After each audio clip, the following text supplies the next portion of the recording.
At a family dinner, my in-laws publicly shamed me for not following their holiday customs. My husband sighed and said, "You should try harder to fit in." I quietly placed a book on the table and said, "That's funny. Because your grandmother did the same thing as me." When I showed them the proof, they fell silent. Let me start by saying that my in-laws are obsessed with their traditions. Not in a sweet, nostalgic way, more like a militant, unspoken rules that you just somehow know kind of way.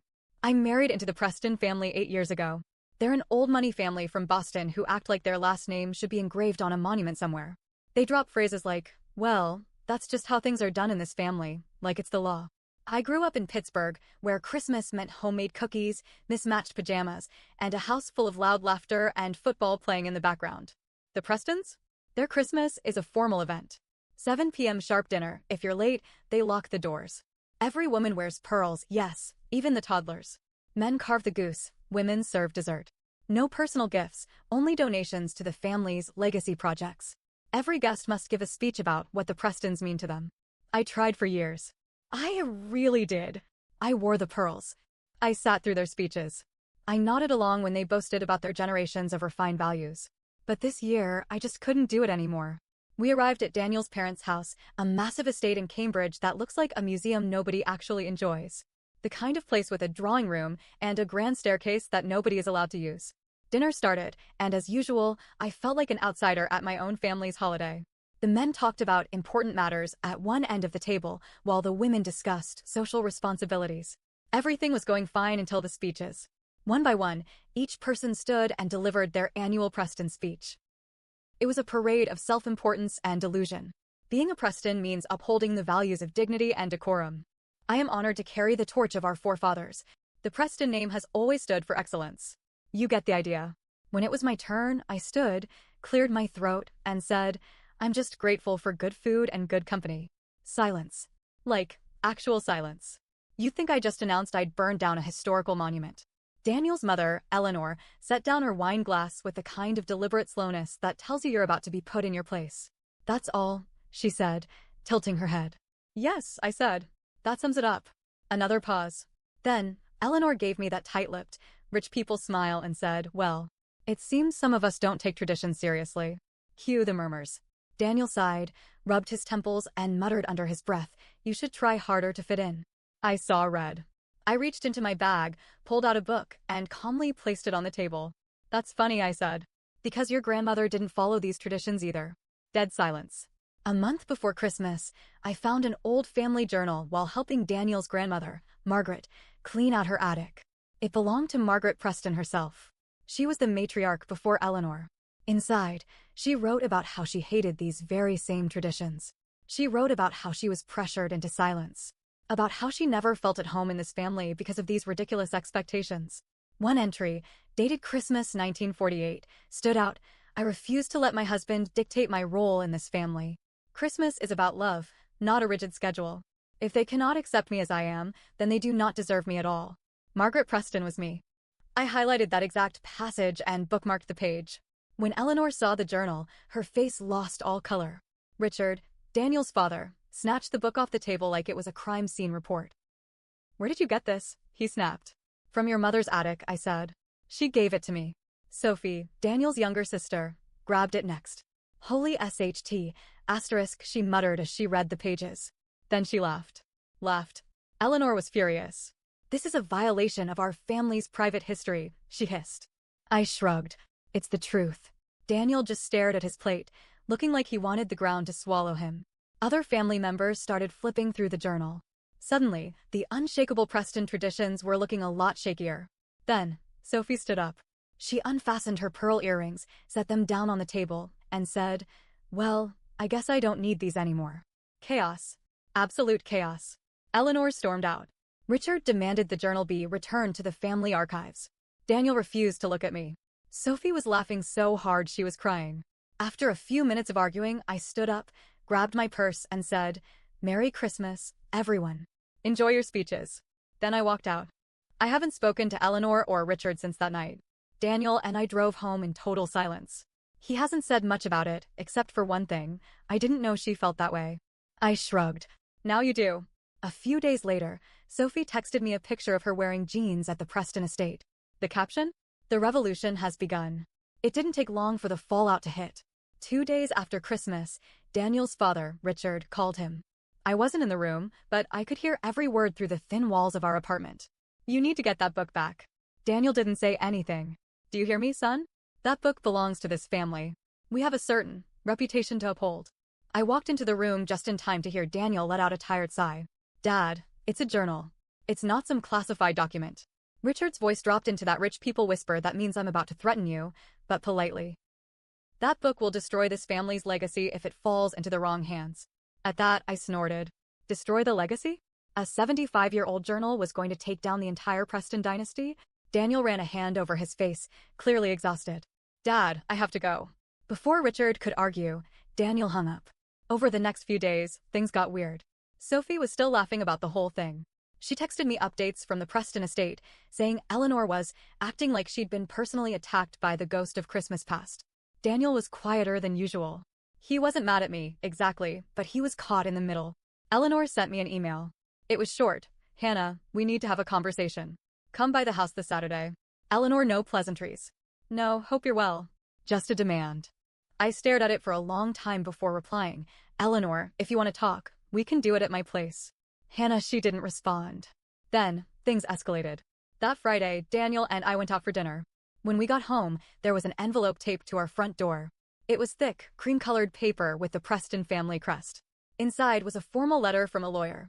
On behalf of the Preston family, we formally request the return of all written historical documents pertaining to the Preston lineage. They were threatening legal action over a freaking journal. Daniel sat down hard on the couch, rubbing his temples. Jesus Christ, they're serious.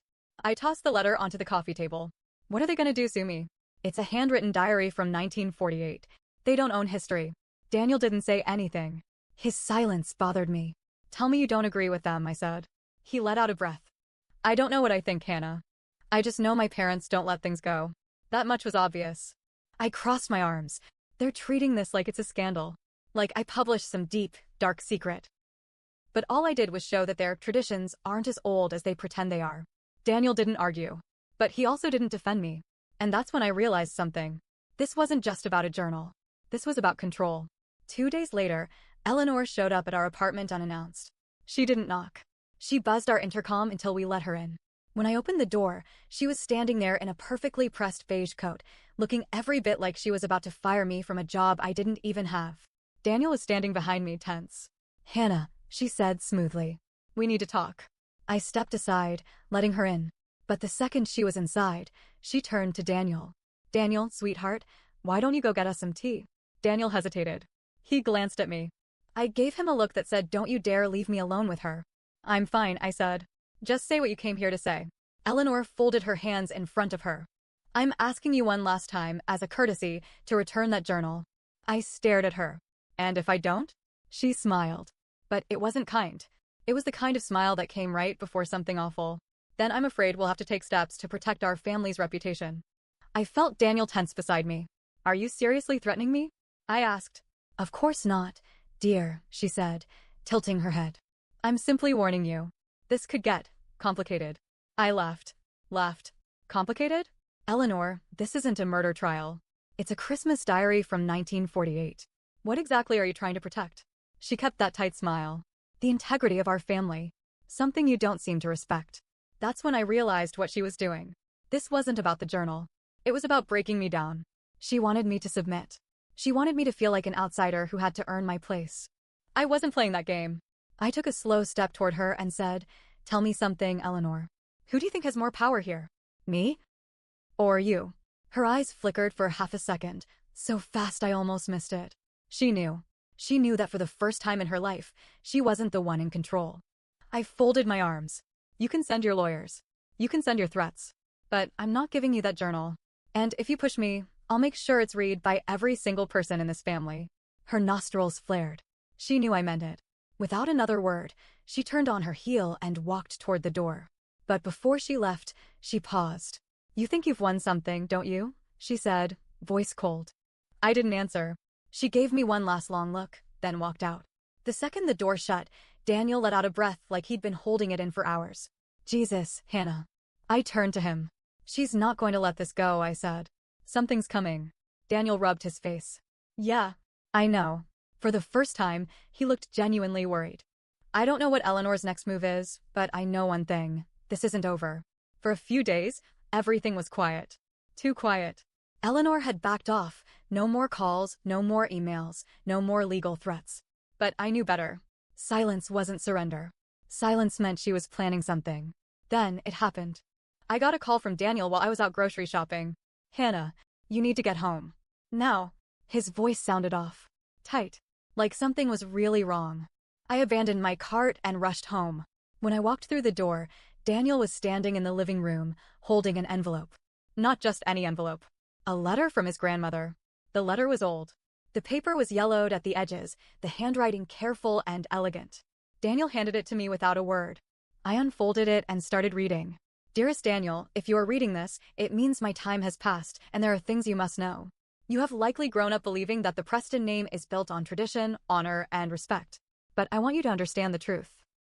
This family was built on control, not love. I never belonged. I was never meant to belong. And if you married a woman who feels the same way, I beg you, do not let them change her. Do not let them break her the way they broke me. Love her. Protect her. And most of all, stand by her when the time comes. Because they will try to destroy her. The words blurred as my hands started shaking. Daniel sat down on the couch, rubbing his face. She knew, he muttered. She knew this would happen. I exhaled. Margaret had warned him. She had seen it coming. And now, Eleanor was following the same playbook that had been used against her. The next day, Sophie called me. Did Daniel tell you? She asked. Tell me what? She hesitated. You guys should check your bank account. My stomach dropped. I grabbed my phone, logged into our joint account, and froze. Our savings account was empty. All of it, gone. Daniel was looking over my shoulder. What the hell? He said, voice sharp. Then, another realization hit me. We had a secondary trust fund tied to his family. We barely touched it, but it was completely drained. Daniel's face went white. He pulled out his phone, dialed his father's number, and put it on speaker. Richard picked up on the second ring. Son. I was expecting your call. Daniel's hands curled into fists. What did you do? Richard's voice was calm. Too calm.